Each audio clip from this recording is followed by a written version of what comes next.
Olá, queridos amigos, mais uma vez muito bom estar aqui com vocês nesse estudo virtual do Evangelho segundo o Espiritismo. Lembrando sempre de agradecer ao nosso Mestre Jesus, à espiritualidade amiga, aos nossos mentores espirituais e lembrando sempre também da importância de fazermos a leitura de harmonização e a prece para que possamos estar imersos nas melhores vibrações, recebendo as melhores intuições durante o nosso estudo aqui. Para você que me acompanha aqui no canal, que está fazendo o estudo do Evangelho segundo o Espiritismo, estamos no capítulo 2, Meu Reino Não É Deste Mundo, e hoje finalizando com o item 8, Instruções dos Espíritos. Como a gente já falou aqui, essa instrução dos Espíritos, essa parte, diz respeito a um depoimento de um espírito desencarnado após o seu desencarne sobre uma reflexão do que ele passou, do que esse espírito passou. E hoje a gente vai ter o depoimento de um espírito que assina como uma rainha da França. E esse depoimento ele vai fechar tudo que a gente viu até agora no capítulo 2, sobre essa questão do que realmente importa. Onde devemos colocar a nossa preocupação e o nosso foco? Nos bens materiais ou levando em consideração que existe uma vida futura, uma vida no mundo espiritual? E a gente falou em alguns vídeos sobre a questão do poder, até quando falamos da realeza de Jesus, da questão do que é ser rei, o que é ser rei aqui na Terra. Que poder é esse que tantos querem ter e para quê?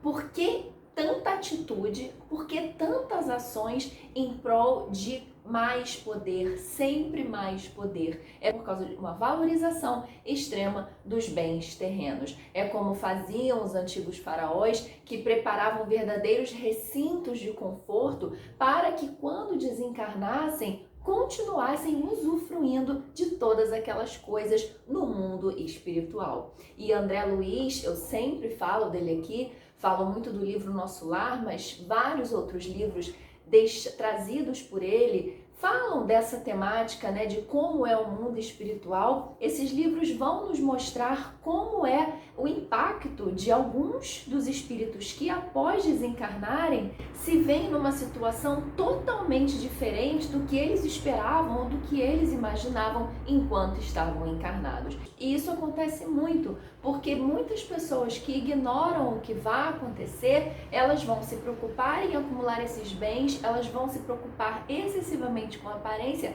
achando que das duas uma, ou quando morre acaba tudo e só se tem essa existência aqui, ou vão levar tudo isso, como pensavam os antigos faraós, depois para a vida eterna, para essa vida após a morte. Então essa rainha, ela vem dando esse depoimento e é bem interessante porque ela, como parte dessa realeza, ela pôde vivenciar não só a questão da riqueza material, mas também como o poder, porque imagina, uma rainha, ela tem todas aquelas outras pessoas ali submissas a ela, submissas ao seu poder. E ela vai nos relatar justamente essa surpresa, né, que ela teve ao chegar no mundo espiritual. Então vamos ver aqui o que ele traz pra gente. Uma realeza terrestre. Quem melhor do que eu pode compreender a verdade destas palavras de nosso Senhor? O meu reino não é deste mundo. O orgulho me perdeu na terra. Quem, pois, compreenderia o nenhum valor dos reinos da terra se eu não compreendia? Que trouxe eu comigo da minha realeza terrena? E aí ela responde, nada, absolutamente nada. E como que para tornar mais terrível a lição, ela nem sequer me acompanhou até o túmulo. Então é bem interessante porque aqui ela fala que como se não bastasse eu não levar nada, nem sequer até o túmulo ela teve essa riqueza. Rainha entre os homens, como rainha, julguei que penetrasse no reino dos céus. Ou seja, é bem esse entendimento de que por você ter, por espírito, né, ter um poder, um determinado poder aqui na Terra, ele vai ter o mesmo poder e vai usufruir da mesma posição quando desencarnar. Então ela fala, rainha entre os homens, como rainha, julguei que penetrasse no reino dos céus. Que desilusão! Que humilhação, quando em vez de ser recebida aqui qual soberana, vi acima de mim, mas muito acima, homens que eu julgava insignificantes e aos quais desprezava, por não terem sangue nobre. Como então compreendi a esterilidade das honras e grandezas que com tanta avidez se requestam na terra. E aqui é bem interessante porque não só esse espírito se deparou com a surpresa de não ser mais reconhecida como rainha, como também ainda percebeu que pessoas que estavam abaixo dela aqui na Terra, na esfera espiritual, estavam não só acima, mas muito acima. E aí ela compara o critério dela, na verdade, é o sangue nobre, é a realeza. Então, para ela, quem estava acima em termos de poder, em termos de riqueza e nobreza, era também quem estaria acima de tudo. E aqui a gente vê que não é assim, que na esfera espiritual, essa questão de em cima e embaixo, ela está associada à questão moral.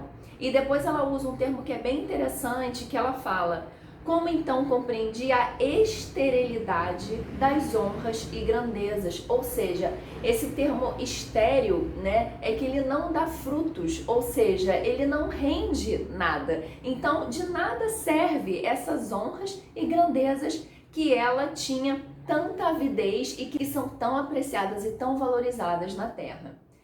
Para se granjear um lugar neste reino, ou seja, o reino de Deus, né, que é o título desse capítulo, meu reino não é deste mundo, é o reino espiritual que verdadeiramente importa. Para se granjear um lugar neste reino, são necessárias a abnegação, a humildade, a caridade em toda a sua celeste prática. A benevolência para com todos. E aqui vem um recadinho de que não é a benevolência com aquele outro, com quem eu acho que mereça, aquele eu acho que não merece muito, é a benevolência com todos. Não se vos pergunta o que fostes, nem que posição ocupastes, mas que bem fizestes, quantas lágrimas enxugastes. Reparem que a questão não é se o espírito durante uma existência ele foi rei ou não foi rei, ele teve dinheiro ou não teve dinheiro. O que a gente sempre faz questão de explicar aqui é a intenção que é colocada ali. Existem pessoas que vão ter dinheiro, existem espíritos que nas suas existências tiveram dinheiro e riqueza, mas que ajudaram muita gente, mas que fizeram bom uso desse direito. E aí tá tudo bem. E vai existir também aquela pessoa que mesmo sem ter dinheiro, mesmo sendo pobre, não fez coisas edificantes. É só para a gente deixar isso bem claro, que a questão não é o dinheiro e a posição social que cada espírito ocupa numa encarnação, mas sim o que é feito daquele instrumento que você recebeu. Ó Jesus, tu o disseste, teu reino não é deste mundo, porque é preciso sofrer para chegar ao céu, de onde os degraus de um trono a ninguém aproximam. A ele só conduzem as veredas mais penosas da vida. Procurai-lhe, pois, o caminho através das urzes e dos espinhos, não por entre as flores. E esse trecho é aquele que nos faz lembrar da porta estreita para alcançar o reino de Deus. É sim repleto de dificuldades e de sacrifícios, porque precisamos vencer muitas vezes o nosso maior inimigo, que somos nós mesmos. Então é por isso que ela vem chamando a atenção para não confiarmos nesse caminho de flores, de só facilidade, mas sim no caminho de espinho, para enfrentarmos as nossas dores, os sacrifícios e os desafios do dia a dia, para que possamos alcançar o reino de Deus. Depois ela fala: correm os homens por alcançar os bens terrestres, como se os houvessem de guardar para sempre. Aqui, porém, todas as ilusões se somem. Cedo se apercebem eles de que apenas apanharam uma sombra e desprezaram os únicos bens reais e duradouros, os únicos que lhes aproveitam na morada celeste, os únicos que lhes podem facultar acesso a esta. E aqui vem então uma percepção dela de que a gente correu e se sacrificou muitas vezes pela coisa errada, né? Choramos, sofremos às vezes por bens materiais ou pela falta desses bens, quando na verdade estamos apostando nossas fichas em coisas que não merecem essa aposta muitas vezes. E para finalizar, compadecei-vos dos que não ganharam o reino dos céus, ajudai-os com as vossas preces, Porquanto a prece aproxima do Altíssimo o homem. É o traço de união entre o céu e a terra. Não o esqueçais, e aí a assinatura, uma rainha da França. Então, pessoal, esse trechinho aqui que fala da instrução dos espíritos, eu sempre gosto de falar deles como aquele espírito que fala com propriedade, né? Lá no início, quando eu estava começando o evangelho, o estudo do Evangelho segundo o Espiritismo, eu falei disso, de você ter autoridade no assunto, você já pesquisou muito, já vivenciou aquilo na pele, a pessoa pode falar de certo assunto com propriedade. E foi o que aconteceu aqui. Apesar da gente ter todo esse texto maravilhoso desenvolvido pelo Allan Kardec, nesse finalzinho a gente tem essa fala trazida por uma pessoa, por um espírito que vivenciou isso, que teve essa surpresa devido à sua caminhada, devido à sua existência enquanto encarnada. E aí, para finalizar, eu vou falar de um texto que aparece na internet atribuído a Alexandre o Grande e que diz o seguinte: ele pede que no momento da sua morte ele seja levado por médicos e que enquanto ele seja levado até o seu sepultamento, que todos os bens dele sejam jogados pelo caminho e que no final ele ainda seja colocado com os braços, né, com as mãos assim como se fossem dependuradas para fora do caixão. Mas por que esses desejos? E aí então ele explica: eu quero que os médicos levem o meu caixão para que eles possam perceber que os médicos, apesar de poderem dar a sua contribuição, eles não podem salvar a nossa vida quando chega a nossa hora. Eu quero que os meus bens sejam espalhados para demonstrar que dessa vida não levamos nenhuma riqueza material.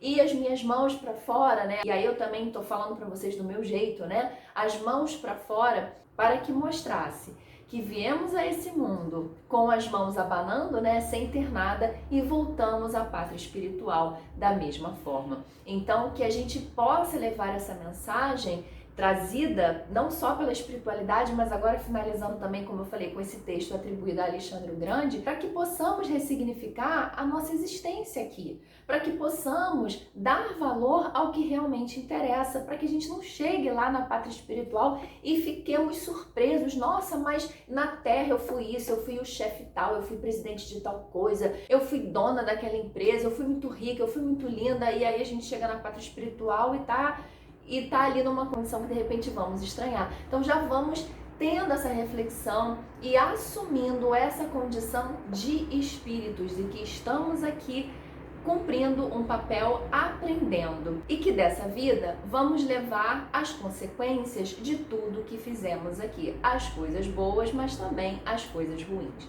Que possamos pensar nisso para que a nossa existência seja bem aproveitada. Lembrando também, pessoal, de fazer a nossa prece de encerramento após o final desse estudo, agradecendo sempre por esse momento, agradecendo a vocês que estão aqui comigo mais uma vez, agradecendo ao nosso Mestre Jesus e a toda a espiritualidade amiga. Eu espero vocês no nosso próximo vídeo para a gente começar o capítulo 3. Até lá!